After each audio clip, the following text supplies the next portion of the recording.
What is the difference between a Manishankar Iyer and Rahul Gandhi? ये मनीशंकर अय्यर और राहुल गांधी में क्या डिफरेंस है? मनीशंकर अय्यर पाकिस्तान जाते हैं और पाकिस्तान में आह्वान करते हैं कि हमें मोदी को हटाना होगा, हमें इस सरकार को गिराना होगा, आइए पाकिस्तान और हम कांग्रेस पार्टी मिलकर काम करेंगे। सलमान खुर्शीद बतौर विदेश मंत्री चाइना में जाके चाइना में जिस प्रकार से प्रस्तुतिकरण करते हैं, चाइना की वंदना करते हैं और भारत को कम आंक के आते हैं, वो अभी हमने देखा है। और आज राहुल गांधी लंदन में जाकर न्योता देकर आते हैं विदेशी ताकतों को कि आप आकर हमें बचाइए और राहुल गांधी को आगे बढ़ाइए।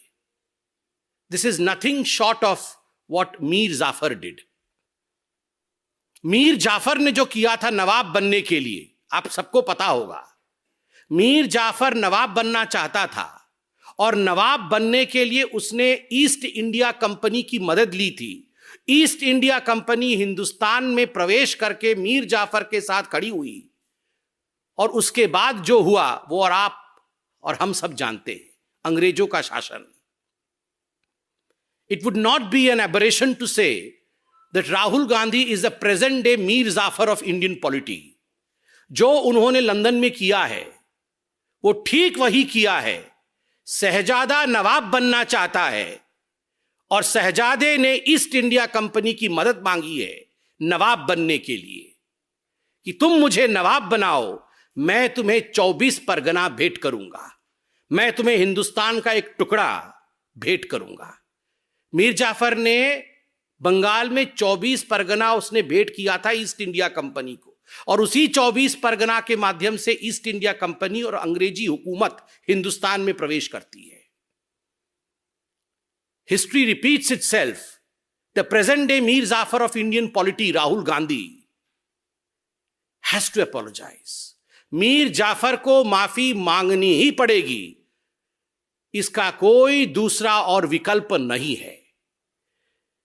राहुल गांधी यहां तक गिर सकते हैं कि वो लंदन की भूमि में बैठ करके भारत के इन्वेस्टिगेटिव एजेंसीज को डीप स्टेट करार दे सकते हैं कि these are the deep states just as Pakistan has ISI. ठीक उसी प्रकार इंडिया में डीप स्टेट डेमोक्रेसी के ऊपर हमला कर रहा है।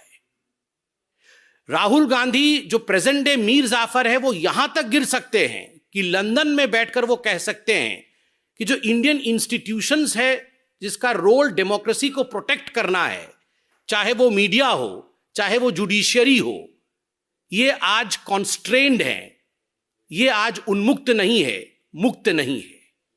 कमिटेड जुडिशियरी क्या होती थी ये आप इंदिरा जी के जीवनी में पढ़िए। किस प्रकार से आपातकाल के पश्चात और आपातकाल के दौरान जुडिशियरी के साथ खिलवाड़ कांग्रेस पार्टी ने किया था। व्हाट इज कमिटेड जुडिशियरी, इसकी पूरी चैप्टर आज अवेलेबल है। It is a matter of research. Just because the shahzada wants to become nawab, शहजादे को नवाब बनना है। कांग्रेस पार्टी में आज लोकतंत्र शेष नहीं है। कांग्रेस पार्टी जनता जनार्दन, हिंदुस्तान के जनता जनार्दन के आशीर्वाद से शहजादे को नवाब नहीं बना सकती है। इसलिए दूसरे देशों में जाकर शहजादे प्लीड करते हैं कि मुझे नवाब बनना है, तुम मेरी मदद करो। यह नहीं चलेगा शहजादा, यह नहीं चलेगा। आज आपको माफी मांगनी ही पड़ेगी। आपने कहा कि हमारी माइक्स ऑफ कर दी जाती है, democracy does not exist. Rahul ji आंकड़े लेके आए हैं आज आप पार्लियामेंट आए, आपके आंकड़े जो भारतीय जनता पार्टी आज बता रही है, इन आंकड़ों पे गौर फरमाएं। अटेंडेंस शीट को देखें। राहुल जी का अटेंडेंस पार्लियामेंट में 52% है, जबकि नेशनल एवरेज 79% है। और स्टेट जहां से राहुल गांधी एमपी हैं अर्थात केरल का औसत 84% है। केरल के एमपी जो हैं वो 84% पार्लियामेंट आते हैं। नेशनल एवरेज लगभग 80% है और मात्र 52% टाइम्स राहुल गांधी पार्लियामेंट आते हैं। अधिकांश समय तो विदेश में ही रहते हैं। और आप कहते हैं कि हमारे माइक ऑफ कर देते हैं। आपका अटेंडेंस ऑफ है साहब, माइक तो ऑन है। दूसरा आंकड़ा participation in debates. Democracy, debates and discussion, they are the pillars of Indian Constitution. अगर डेमोक्रेसी में डिबेट नहीं होगा, डिस्कशन नहीं होगा, तो डेमोक्रेसी का कोई मतलब नहीं है, कोई मायने नहीं है। डेमोक्रेसी की आत्मा डिबेट होती है। और राहुल गांधी ने मात्र 6 डिबेट्स में पार्टिसिपेट किया है अब तक इस सेशन में मतलब 2019 से। नेशनल एवरेज 41 का है और स्टेट एवरेज 68.2। केरल से, जहां से वो एमपी है, वायनाड, उस स्टेट का एवरेज 68.2% है। कितने सवाल राहुल गांधी जी ने पूछे हैं? सवाल तो आप विदेश की भूमि में पूछते हैं, पार्लियामेंट में कितने सवाल पूछे हैं? राहुल गांधी ने 2019 से 2023 तक मात्र 92 सवाल पूछे हैं, जबकि नेशनल एवरेज 163 की है और स्टेट एवरेज, केरल का एवरेज 216 की है। आप सवाल पूछते नहीं है because you don't have questions. एक ही टेप रिकॉर्डर है आपके पास, वही हर जगह चलाते हैं। आप डिबेट में, डिस्कशन में भाग लेते नहीं है because you have nothing to debate.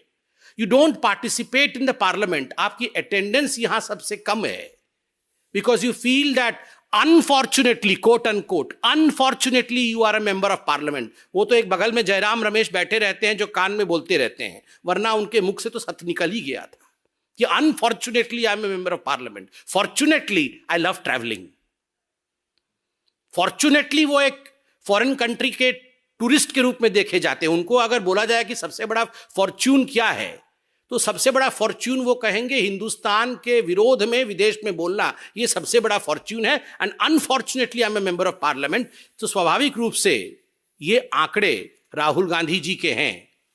और विदेश की भूमि में जाकर मीर जाफर के काम करने वाले शहजादे राहुल गांधी जी से we don't request, not as BJP, but Hindustan के एक साधारण जनता के रूप में ये आदेश देते हैं, ये डिमांड करते हैं कि यू हैव टू अपोलोजाइज। आपको माफी मांगना ही चाहिए और मांगना ही पड़ेगा, क्योंकि आपने हिंदुस्तान को अपमानित किया है, हिंदुस्तान को बदनाम करने का काम किया है, और ये अधिकार आपको हिंदुस्तान की जनता ने नहीं दिया है।